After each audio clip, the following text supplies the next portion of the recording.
Hey guys, back again with another review. This time it's Covert Affairs Season 1, Episode 2, Walter's Walk from the 20th of July 2010. Basically, in this episode, we've got a few new characters. First of all, we've got the character of Joe Wilcox, who comes from CIA royalty, because he's the son of Henry Wilcox, which is a big name. And he's played by Senhil Murphy. I might have got that wrong because I get these top names also. I apologise if I have. And he was in Heroes. I haven't seen the show, but that's what I've heard. And we also get Stephen Brand in this episode and Dylan Authors. So this episode is a lot more slower than the pilot, and it actually is a lot better. So it starts out with Annie's sister asking her to sign a will, because she wants it to be known and wants it to be safe. But if anything happens to her, Annie will look after the kids and so forth. Well, Annie's not very compliant. She doesn't want to do it, probably because it's a bit morbid for her, and plus it's a big responsibility. So fast forward, she gets to work, she sees Joan, her supervisor, and she gets told that she's got an assignment for her. The assignment is to see the walk-ins. Now, the walk-ins are normally full of people with crazy ideas. And in the little montage of people that come in and go, there's some weird ones, like they no-kill JFK, there's aliens, so forth. And then one person comes in, Helen Newman, and she says that she reckons her son might have cracked a secret code. So she takes Annie outside, and Annie sees that Walter Newman is just a little boy. But he's encouraged because he's a smart kid. So she asks Oggy to check it out. Oggy does, and it turns out that there's numbers. It turns out they might have got a secret plot after all. So a little bit later on in the plot, it turns out that the message might have been there for a guy called Michael Cahill to do with the IRA. Now the IRA disbanded violently in 2005, from my knowledge. But this is one of those stories. And to be honest, the IRA ain't really used in it that much. It is, but it isn't. You'll know by the time I finish explaining.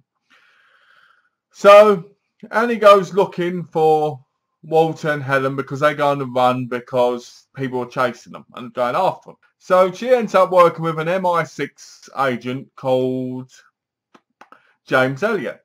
And they go to Helen's place, Helen and Walter's place, where it turns out he's been documenting all these recordings, hundreds of them, really expensive equipment and everything.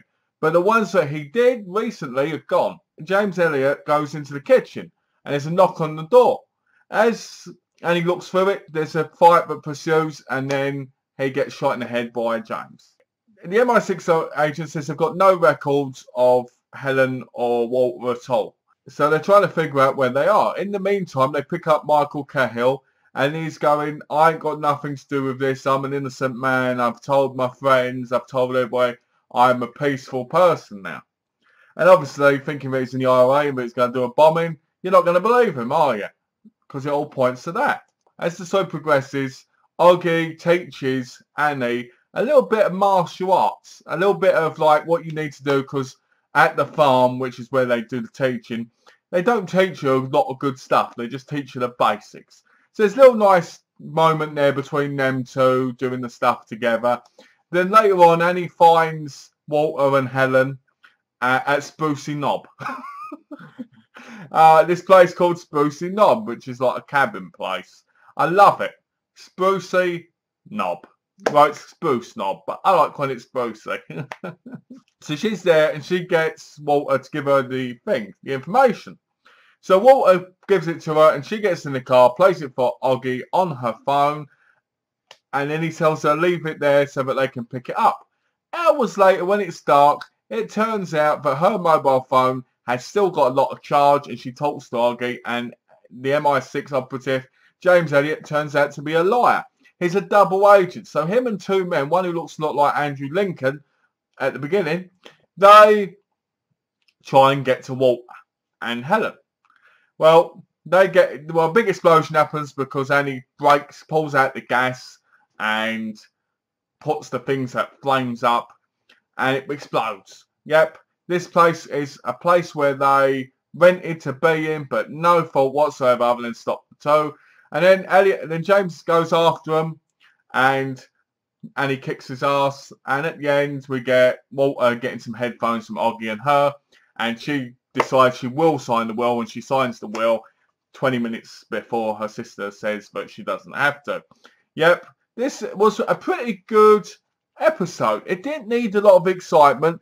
It didn't need to be pushed, and we didn't hear a lot about Ben Mercer, which was good because I want the mystery to last a little while longer.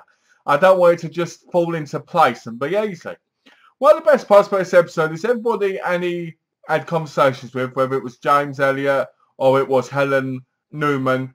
There were bits in it that mentioned family, and it kind of all showed her from different aspects of life what family means, like how you do anything for family, how if you had your family still around, you'd be lucky. And it was nice. And the scenes between Oggy and Annie are probably the best in the series so far. Going to Jay Wilcox, who's the newest member, obviously in the series, and he takes the place of Conrad, who was in the pilot. But he's also in the division for a certain reason. Arthur, who's Arthur Campbell, wants him to keep an eye on Annie because of Ben Mercer. So he's there to kind of spy on her and get close to her. On the other hand, Arthur and Joe, they're getting close again, but at the same time, is Arthur trying to use her to get to the point of what he's doing? So there's a lot going on in this series already. And in this episode, kind of pushed it forward by a big chunk, if you ask me. Not a lot of action, but a real spy series doesn't need action. It needs intelligence. It needs that excitement factor where it thrills you a bit. So overall, it was a great episode. A lot better than the pilot, if you ask me. And a lot of fun. So, as always, guys, thanks for watching. Take care. Have a lovely time. And please, whatever you do, subscribe. Thanks, guys.